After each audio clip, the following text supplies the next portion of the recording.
we're your teachers. Well, I have an idea. Let's zap Brandon in 3, 2, 1. How did I get here? All right, good morning, second grade. Happy Thursday. Kayla got me here really quickly. Can you all snap? All right, well, we're not going to snap any more people here. We're going to get started. On today's worksheet, we're going to have some more clocks. But before we talk about clocks and fractions, I wanted to review with you really quickly some subtraction using 3-digit numbers, just as a review, just so that we can keep working on our skills. So let's look at this problem. It says 428 minus 236. So let's look at the ones column. 8 minus 6 is 2. 2 minus 3. If I have 2, can I take 3 away? I can't. I'm going to go next door. My 4 becomes a 3.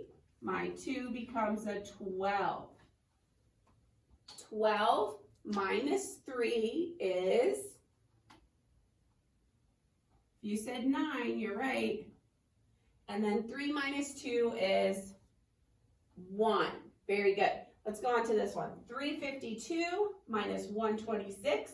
2 minus 6, we can't do. We're going to go next door. Our 5 becomes a 4. Our 2 becomes a 12. 12 minus 6 is 6. 4 minus 2 is 2. 3 minus 1 is 2. Good job. Okay, so those are just for review, just so that we stay up on all of the skills that we've learned this year in second grade. Okay, let's talk about parts of a set. If I have a set here, I have a set of stars. Now, on purpose, I did some of the stars purple and then some of the stars are blue. And I want to make a fraction. So if I said, which part of the set of stars is purple? Well, we would count how many are purple. There's 1, 2, 3 are purple. How many are there total? 1, 2, 3, 4, 5 total.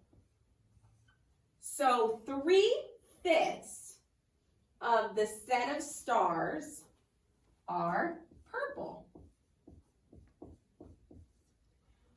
What if I wanted to know how many are blue?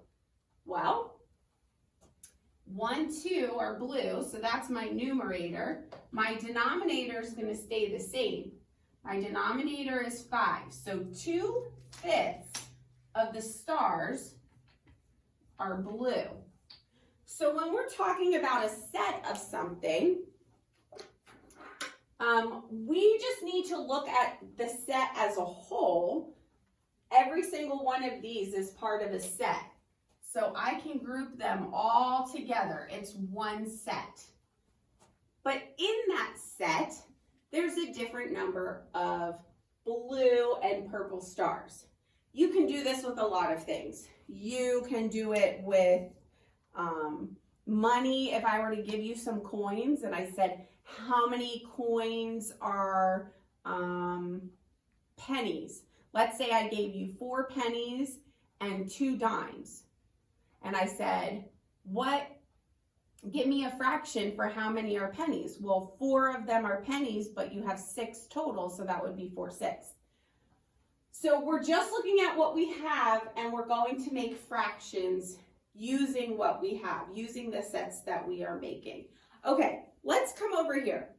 I wrote on the board 8 colored pencils. If I had 8 colored pencils, and I have 4 friends that want those colored pencils, I drew some pictures. So I have a picture of Anna and Autumn and Liberty and Hadley.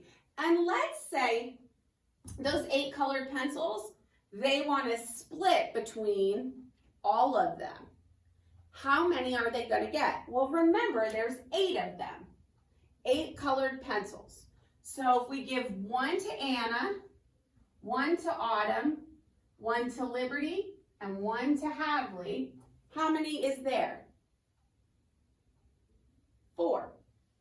Well, we still have more left, so let's keep going. So 4, 5, 6, 7, 8. Okay, I used all 8 colored pencils. How many did each friend get? Well, they each got 2. So if I asked you to make a fraction and tell me the part that Anna got, what part of the set did Anna get? Well, Anna got 2 over what? How many is there total? 2, 4, 6, 8. She got 2/8. We can also say, we can count these as 1. 1, 2, 3, 4. So Anna got 1/4 because there's 4 total. But the one that Anna got is 1. Now there's not 4 total pencils, but there's 4 groups. So those are set into 4 different groups. So each of those friends got a total of 2 pencils, and that can be shown in fractions as 1/4 or 2/8, depending on how you want to look at it, okay? A lot of this I know is pretty simple for you guys. I'm pretty sure you're going to rush through and get it done, but I want you to slow down and really focus on what the questions are that they're asking you on the worksheet, okay? Let's do a clock real quick. We'll do a clock and then we'll be good for today.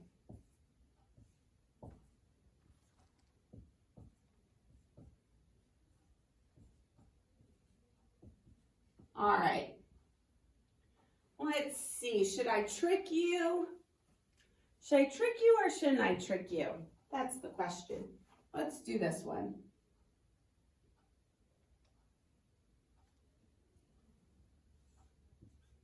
Now remember, if the hour hand is not quite to the next number, if it's not quite to the next number, it's the hour before.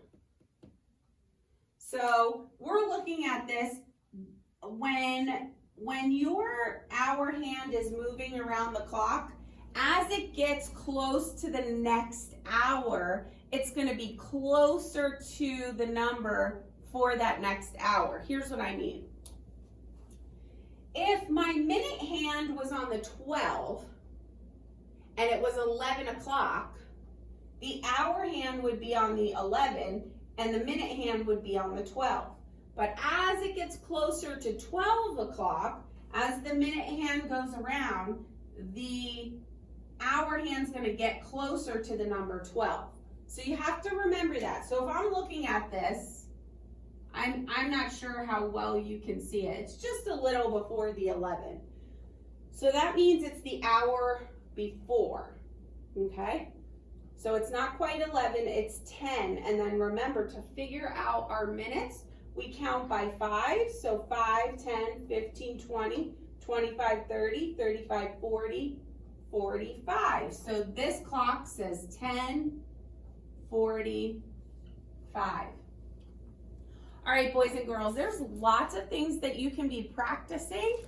Tomorrow, we are going to actually have a test. So I'm sort of excited. I want to see how well all of you do. Just know that I love you and I miss you, and I'm praying that you're having a great day. Bye-bye.